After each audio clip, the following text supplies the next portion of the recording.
Hello. It's been a while, hasn't it? I would say that I'm sorry for the hiatus, but I'm totally not. Um, I will explain the reasons for it. I really haven't been gaming that much.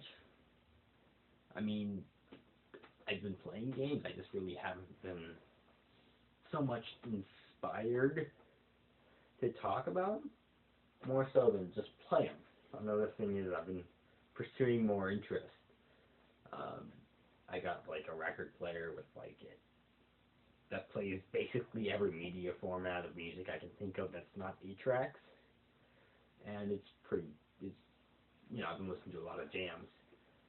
Um, Also, I got cable back, and I've been watching the Colonel Classic Movie Channel like nonstop. So there's a lot of reasons for the hiatus. Main one being I'm lazy, the other one's being stated already. Um, but I found it today. I decided, today I feel like making a video. So I did. That's why I'm talking to you here today. This is actually an update on one of my previous videos. Previous video, I'll link it. Maybe, probably not. I'm probably gonna be too lazy. It's one of my previous. It's about my top 5 Atari games, and that was like 1 or 2 years ago. And at that time, I'd only had my console for about 6 months. No, because I got that on my 13th birthday. So yeah, it was 2 years ago. 2 years ago that that I made that I got that. So now 2 years of collecting, I've got about 60 games, and I think whenever the time I made that, I was about 20, 25. So I bigger collection, most definitely. So I figured since my collection's bigger, I've exposed to a lot more of the games on the console. Why not? Why shouldn't I update it? I mean, it'd be a good time to do that. Opinions do change, right? Well, that's what I'm doing here today. Now, this game, I had actually owned it whenever I made the video, because it's, like, awesome. And I would say this. If I had owned the,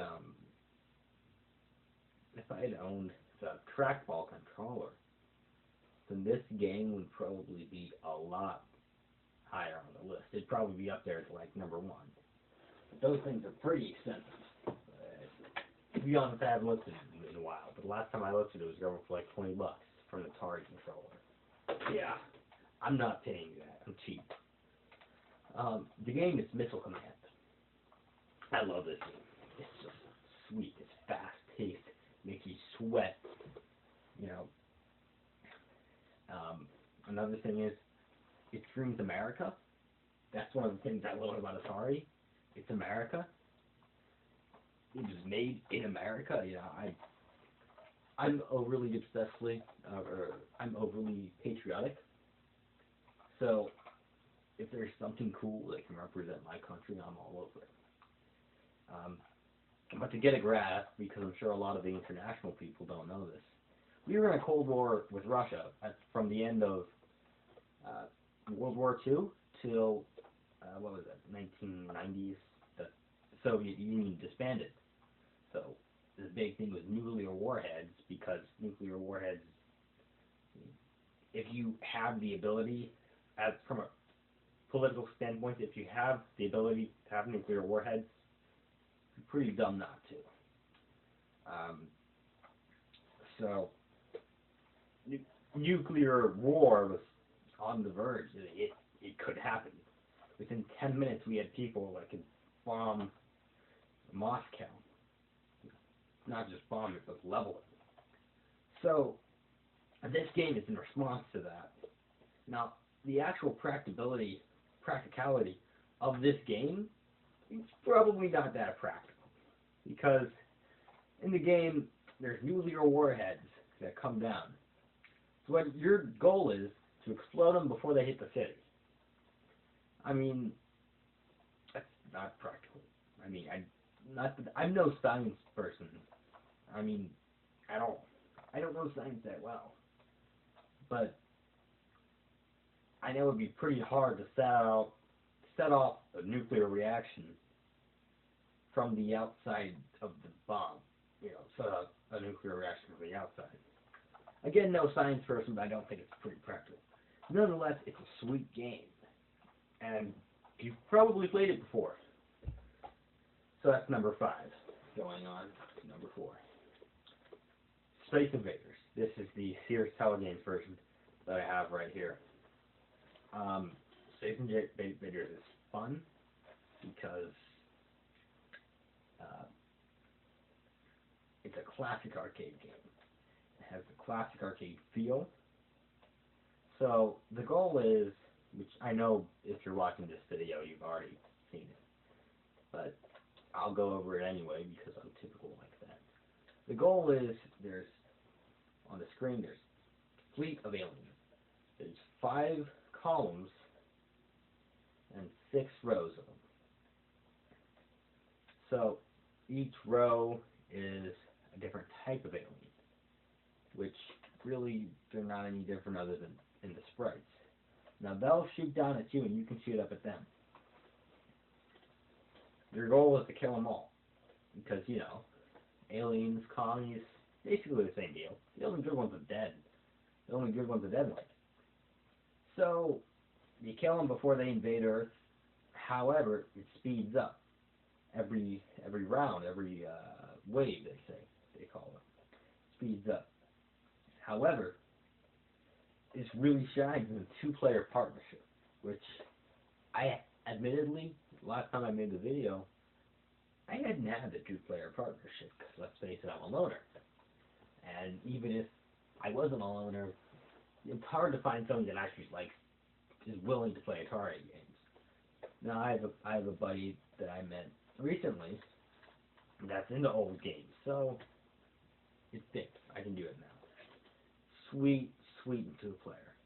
You're just teaming up and ganging up on the aliens, and it takes a lot of cooperation, and the other person's in backhand range. That helps. This is another game that really benefits from being in backhand range. This is Kaboom. It's a single-player game, which I know what you're thinking. How does that? Why do you need a friend for Kaboom? Well, you don't. But me and my buddy, we'd play it. I remember because whenever I got it, it wasn't operating. And he's like, well, why wouldn't it be operating? I'm like, I don't know. So I took it apart, which killed me on the inside because I had to go through the label. But I took it apart. I cleaned it out. It still didn't work. But somehow I got it to work. Eventually, and it's still kind of on the fritz, but it kind of works. Anyways, the 2 of us, we were playing it for 3 hours straight. And he's the type of guy that wouldn't play anything that's not within... He wouldn't play anything older than the N64 because he's a graphics hog. However, I got him to play this and he loved it. So, we just got into this big point battle. Oh, who could get the highest score? Super fun. Super high paced. Another thing is that great controls on that game. It uses a paddle controller, which is hard. I've never played a game with bad controls that used a paddle controller. That's my number 3 and going on to number 2. Fast food. Now, I haven't seen my other top 5 video in a while, but I know that this was on it because it's badass. This game, you play the lips from the Dairy Queen commercials. You gotta eat everything. Speeds up. However, there's these little purple blobs. I imagine them to be like eggplants or some sort of a weight loss pill. I really don't know. However, those are what you have to avoid. If you get 5, you die. Now the goal is just to eat as much as possible and be American. So, you know, get my seal of patriotism. Awesome game. Super fast paced, super fun. Much like most Atari games. Now this next game isn't super fast-paced. This next game also pushed the system to the limits. This game, I don't know how they got this out of the Atari. It's a sequel to one of the most famous Atari 2600 games ever. It's made by Activision, developed by David Crane. This game is a bit more expensive than your average Atari game. It's still cheap because it's an Atari game, but this is one of the ones that the local store that charges $1, the generic prices, the games for $1, had to raise the price on it. I paid like $5 for it.